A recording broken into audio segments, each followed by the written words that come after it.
on the situation in Brazil. So I want to talk about this more tomorrow because obviously we're running out of time. But the situation in Brazil is that there's a politician who is quote unquote far right, which is to say he's a populist.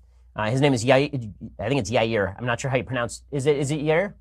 Jair. Okay, so Senya knows. Bolsonaro. He won Brazil's presidential election on Sunday.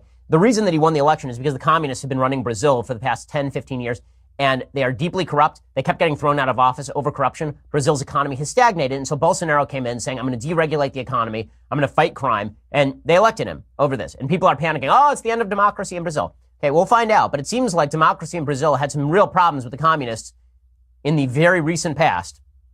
And not only that, if Brazil did not rapidly shift course on economics and on crime, the hope for the future in Brazil was not bright. It's so funny how folks on the left seem to ignore the fact that it was left's malfeasance, corruption, and inability to run a country that led to Bolsonaro's win. Okay, Bolsonaro said, we cannot continue flirting with communism. We're going to change the destiny of Brazil. He rejected the leftist PT that ran Brazil for 13 of the last 15 years. They were ousted 2 years ago in the midst of a deep recession and political graft scandal. Bolsonaro won a sweeping victory. He won 55% of the vote. That is a very, very broad victory in Brazil. Folks who are panicking in the United States are panicking for the same reason that they look at Europe and they see right parties in Europe panicking. Now, let's not pretend that the Brazilian far right is the same thing as the American conservative movement. Very few things are the same as the limited government American conservative movement. But Bolsonaro's view of economics is much more akin to a free market system of economics than anything the left was proposing. And that is one of the driving factors here. Brazil was misrun in a brutal fashion over the last 15 years. The old joke about Brazil that was always told is Brazil is the country of the future and always will be. Well, maybe if they actually shifted economic policy, maybe if they started tamping down crime, then things would change. But Brazil has a number of its own issues that it has to deal with, and Bolsonaro is a symptom of those issues, not the cause of them, even though the press will cover it as though Bolsonaro is the cause of those issues. Okay. The prayers of women and children and entire families in the face of the threat of continuing along a road the Brazilians don't want. They want to place Brazil above all those people. So I ask you to be witnesses of the fact that the new government will guarantee the construction of democracy and liberty. It's a promise. It's not the promise of a party. It's an oath. A sacred oath. Freedom will liberate this country. Freedom will turn us into a great nation. The truth will shine and will guide us as it has guided us all along and will continue to guide us. What has happened today in the elections is not the victory of a single party, but the celebration of an entire country in favor of freedom. Our commitment to the Brazilians has consisted of forming a decent government exclusively committed to the interests of the country and of the Brazilian people. Our government will be formed of people who have the same goals as all of you who are listening to me today. Our aim will be to turn Brazil into a great and prosperous and free country. We will work night and day for that purpose. Freedom is a basic principle.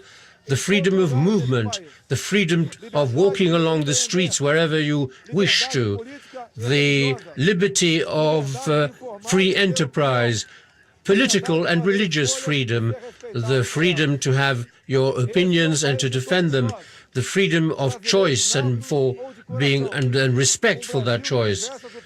Our country, Brazilians, whether you are Brazilian by heart or born in Brazil, we will comply with our promises as defenders of the liberty. I'm going to form a government that will respect the wishes of the citizens and will follow the law and will implement the law which applies to everybody. It will be a constitutional and democratic government.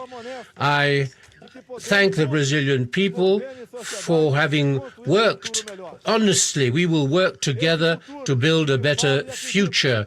This future which I'm referring to and which I believe in calls for a government that creates the right conditions for growth for everybody. The federal government will not go backwards. We will reduce bureaucracy. We will lighten the the state structures. We will reduce wastage so that our society can move forward. We want to change the paradigms. We want to put our trust in people. We're going to debureaucratize, simplify things, and enable citizens, entrepreneurs, have more freedom to create and to build their future. We're going to allow Brazil to take off. We're going to fight. We will respect freedom of the federation, the municipalities. The federal resources will go to the states and the municipalities of Brazil. We will put in place a real federation of Brazil, and we repeat that we will show more respect for Brazil and not only for its capital, Brasilia. So we must conquer the future.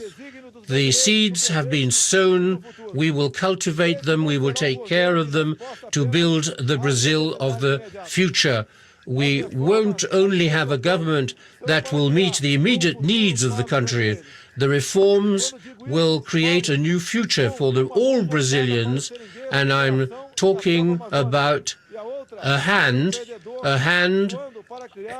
stretched out in the direction of people who collect rubber in the Amazonian jungle, people who plant cereals in the fields.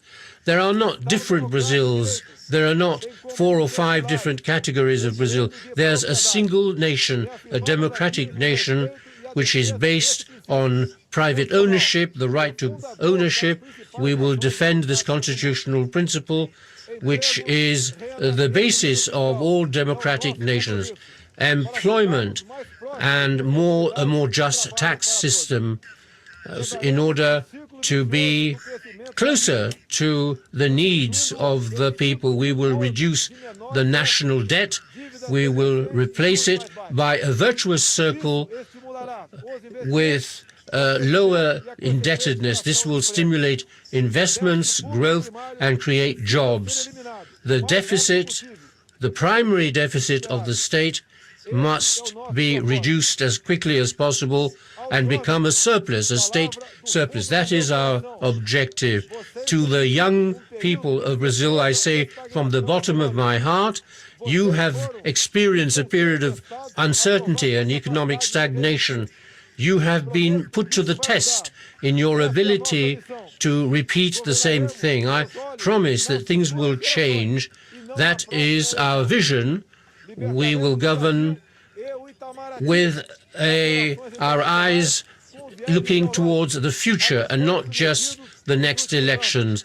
Our foreign minister will not give in to ideological trends.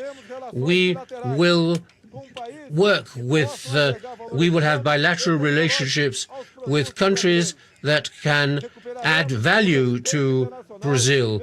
We will recover the respect of the international community for our Brazil, and during our trips over the last 4 years across Brazil, I've often been told, Bolsonaro, you are our hope. Every time I've shaken hands, every time I've talked to people, I have heard words of that kind, words of encouragement, which have strengthened my desire to give Brazil its rightful role. And in this project, we will take on board all those who share our objectives. Even in the most difficult periods, even in the most difficult times, we have been able to see all these people, and we have never lost the conviction that we will succeed together and that we will be victorious together. And I assert that we will provide you with a decent government which will really work for all Brazilians. We are a great country, and now together let's turn this country into a great nation, a free, democratic, and prosperous nation. Brazil above everything, God above everything. Thank you. reafirmou mais uma vez o compromisso com a democracia, com a Constituição, com as liberdades.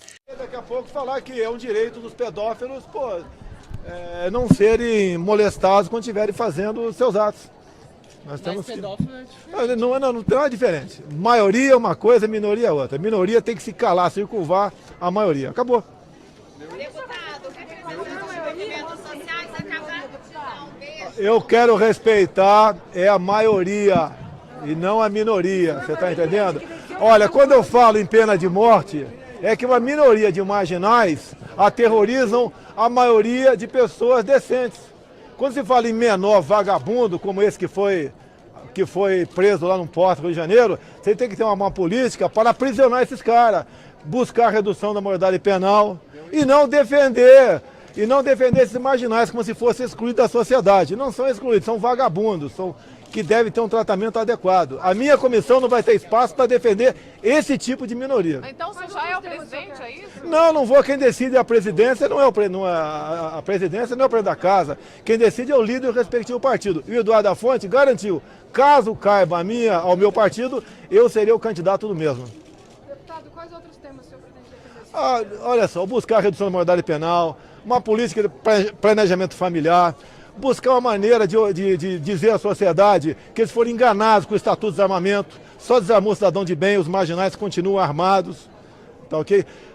Lutar uma maneira para legítima, não apenas legítima defesa da vida própria e de outros, mas legítima defesa do seu patrimônio e de outrem, para dar uma resposta ao MST, que invade propriedade quem trabalha, que leva o terror ao campo. Tem que mudar a política de direitos humanos, são para humanos direitos, não para vagabundos marginais que vivem às costas do governo. O planejamento familiar. Olha, hoje em dia, uma mulher, por exemplo, um homem, né, tem que ter 25 anos e 3 filhos para fazer laqueadura ou vasectomia. Esse impedimento tem que diminuir. Quem quiser fazer laqueadura ou vasectomia, que eu faça a partir dos 18 anos de idade. Não pode uma mulher, por exemplo, ter 5, 6, 7, 8 filhos com 25 anos de idade e jogar essa conta para o Estado pagar. Deputado, agora há pouco teve uma manifestação aqui no não me avisaram. Contra o beijo gay? Não, a favor do beijo gay. A favor do beijo gay? Pode beijar à vontade. Pode se beijar à vontade. Não podemos, a minha briga não foi contra homossexuais, sempre foi contra o material escolar. Nós não podemos estimular criança a partir de 6 anos de idade a serem homossexuais, como o governo do PT vem fazendo. Qual é a sua proposta para o homossexualismo? Proposta nenhuma.